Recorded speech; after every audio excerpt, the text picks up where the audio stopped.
In this video we will be talking about the three different kinds of lines.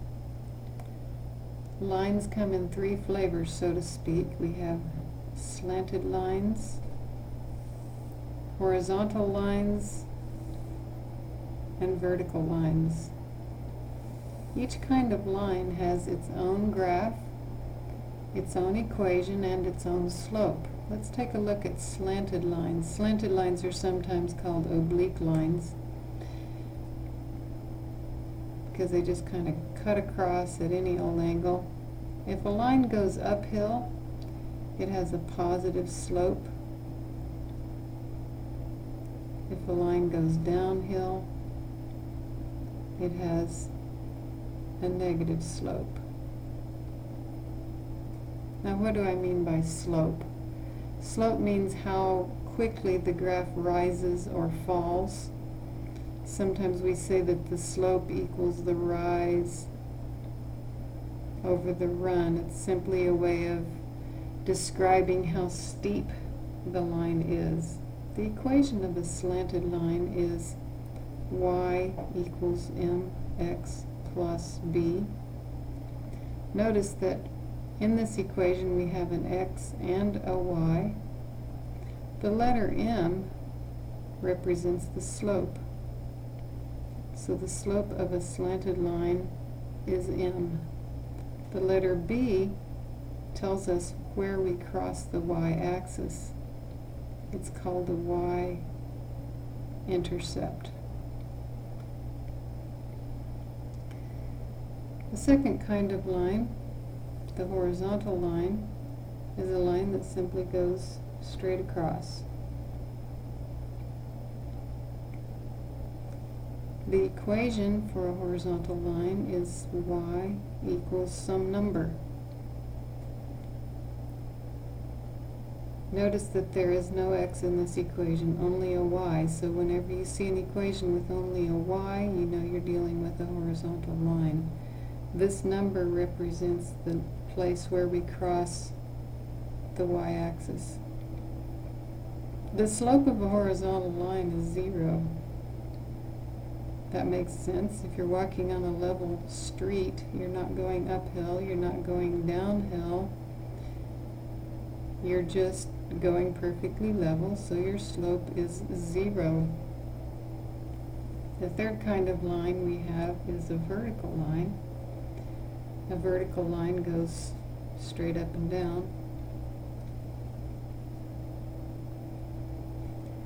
The equation of a vertical line is x equals some number.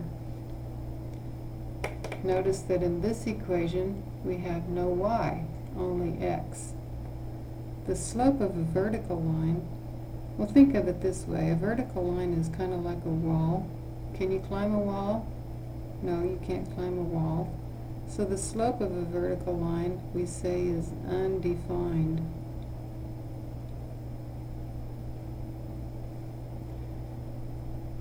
There's some other things we want to know about lines.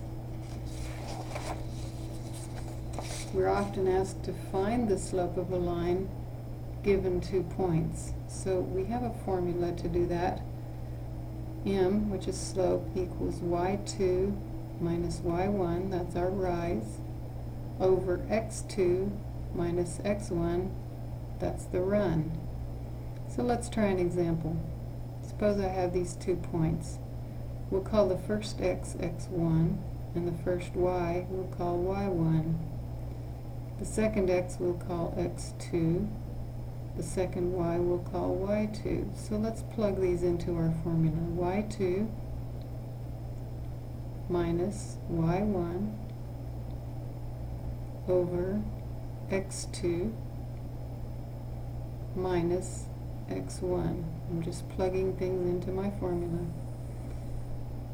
Negative 3 minus negative 5. Negative 13 minus negative 5 is the same as negative 13 plus 5, which is negative 8.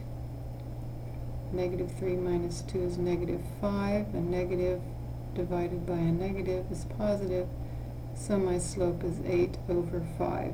That means I'm going to go up 8 and over 5. Parallel lines are lines that never cross each other. Parallel lines have the same slope.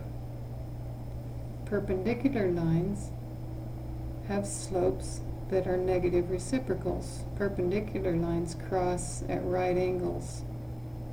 So if the slope of one of my lines is 2/3, the slope of my perpendicular line, that's what this little symbol represents. The reciprocal means I flip this upside down, so instead of 2/3 I have 3/2. Negative means to change the sign. So my perpendicular lines have slopes that are negative reciprocals. There are other forms for linear equations. The one we talked about when we were talking about the slanted lines is the slope-intercept form. You may remember that one. Y equals mx plus b. Another way we can write a linear equation is y minus y1 equals m times x minus x1. This is called the point slope form, because if you're given one point and you're given the slope, you can plug those numbers into this formula and find the equation. And the other form of linear equation is called the standard form,